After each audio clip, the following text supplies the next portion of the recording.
नमस्कार, मैं प्रांशी राठौर और आप देख रहे हैं नेक्स्ट 9 न्यूज।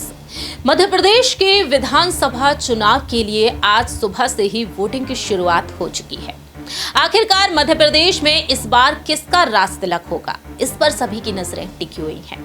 सर्वे रिपोर्ट्स सामने आ रहे हैं और इन सर्वे रिपोर्ट्स के मुताबिक कहीं दावे किए जा रहे हैं कि भारतीय जनता पार्टी एक बार फिर से सत्ता में आएगी।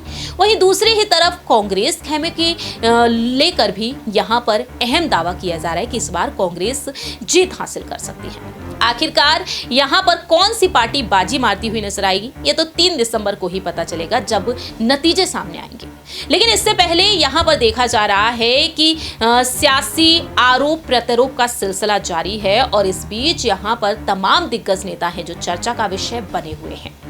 आज हम बात करने जा रहे हैं इस रिपोर्ट के जरिए कांग्रेस के फायर ब्रांड नेता जीतू पटवारी के बारे में।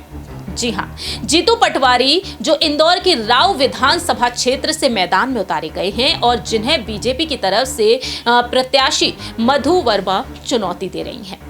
ऐसे में देखा जाए तो यहाँ पर जीतू पटवारी, जिनका वर्चस्व आज भी कायम है, जो आज भी मैदान में उतरे हुए हैं और वह वोट डालने के लिए भी पहुंचे हैं गौ माता का पूजन करने के बाद अपनी पत्नी के साथ। ऐसे में जीतू पटवारी अब यहाँ पर जीत हासिल करते हुए नजर आएंगे या फिर नहीं, ये वक्त के साथ साथ पता चलेगा। लेकिन इस खास रिपोर्ट के जरिए जीतू पटवारी के बारे में आपको जानकारी देने जा रहे हैं कि कैसे उन्होंने यहाँ पर अपनी अहम पहचान बनाई।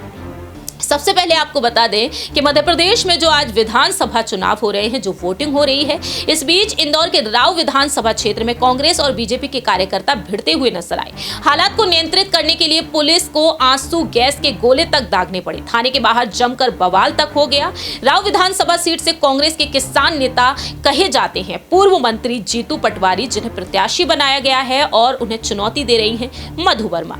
फिलहाल देखा जाए यहाँ पर वोटिंग शुरू होने से कुछ घंटे पहले मतदाताओं को चुनावी प्रलोभन देने, मतदान अपने पक्ष में करने के लिए एक पार्टी के कार्यकर्ता के द्वारा मतदाताओं को कुछ सामग्री बांटी जा रही थी और इसी को लेकर विवाद छिड़ गया। कार्यकर्ता आमने सामने आ गए, मारपीट तक करने लगे और मारपीट के दौरान दोनों पार्टी के कार्यकर्ताओं को गंभीर चोटें आई और इसके बाद अन्य कार्यकर्ताओं और नेताओं ने क्षेत्र के थाने का घेराव कर जमकर हंगामा किया। पुलिस के समझाने के बाद दोनों पक्ष जब नहीं माने तो हंगामा करने लगे तो भीड़ तितर बितर हो गई और आंसू के गैस के गोले तक छोड़ने पड़े।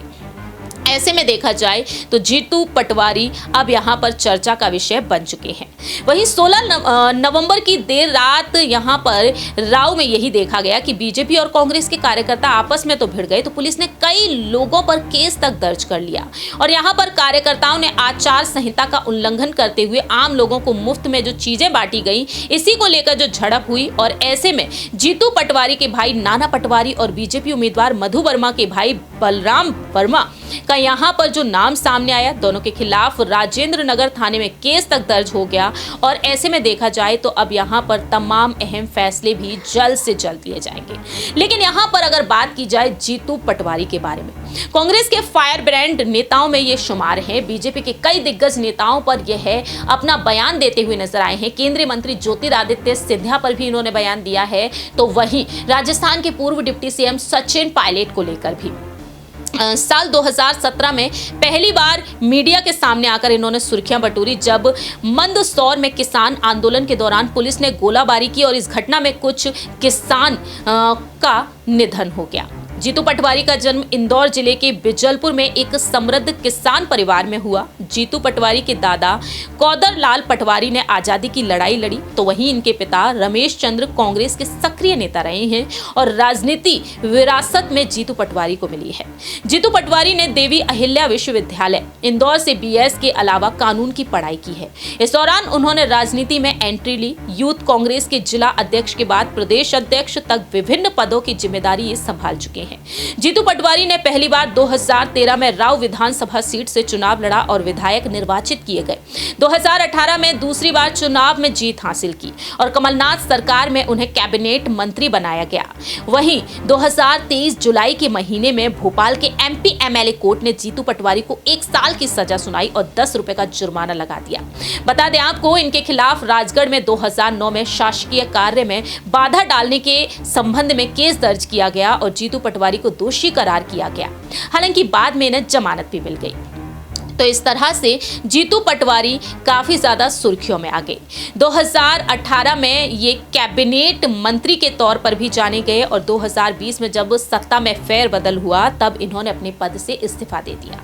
लेकिन आज देखा जाए तो जीतू पटवारी काफी एक्टिव है, तो राव विधानसभा क्षेत्र से इस सीट से क्या वह इस बार जीत हासिल कर पाएंगे? क्योंकि यहां पर कांग्रेस नेता राहुल गांधी साफ तौर पर कह रहे हैं कि 136 पर जब हम जीत हासिल कर सकते हैं कर्नाटक में, तो इस बार हम 150 विधानसभा सीटों पर जीत हासिल करेंगे मध्य प्रदेश में।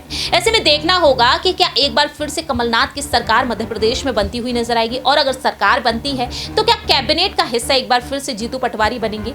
ये बेहद बड़ा अहम सवाल उठता है। इस खास रिपोर्ट में इतना ही। बाकी की तमाम अपडेट्स के लिए देखते रहिए नेक्स्ट 9 न्यूज।